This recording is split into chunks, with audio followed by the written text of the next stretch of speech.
জ্বালানি ও অন্যান্য সংকট সমাধানে সময় লাগলেও বর্তমান সরকারকে নিয়মিত দৃশ্যমান উন্নয়ন দেখাতে হবে, এমনটি মন্তব্য করেছেন বিপ্লবী ওয়ার্কার্স পার্টির সাধারণ সম্পাদক সাইফুল হক। সকালে রাজধানীর ফার্মগেটে বিপ্লবী যুব সংহতির প্রতিনিধি সভায় এমন মন্তব্য করেন তিনি। বলেন, প্রধানমন্ত্রী ক্ষমতায় এসে নানা জনকল্যাণমুখী কাজ ও নতুন রাজনৈতিক বন্দোবস্ত তৈরিতে উদ্যোগী হলেও আমলাদের একটি অংশ তাকে যথাযথভাবে সহায়তা করছে না। এছাড়া দেশকে জ্বালানি ও খাদ্য খাতে শতভাগ স্বাবলম্বী করাও তাগিদ দেন তিনি। অপরাধের যে সিন্ডিকেটগুলো, সেই সিন্ডিকেটগুলোকে অনতিবিলম্বে ভেঙে দেওয়া দরকার এবং সরকারকে বলতে চাই, অপরাধী দুর্নীতিরা দুর্বৃত্তরা অধিকাংশ ক্ষেত্রে এরা সবসময় সরকারি দল করে।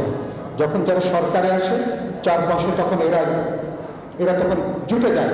সরকারকে বলবো, আপনি আগে নিজের ঘর পরিষ্কার করার ব্যবস্থা করবেন।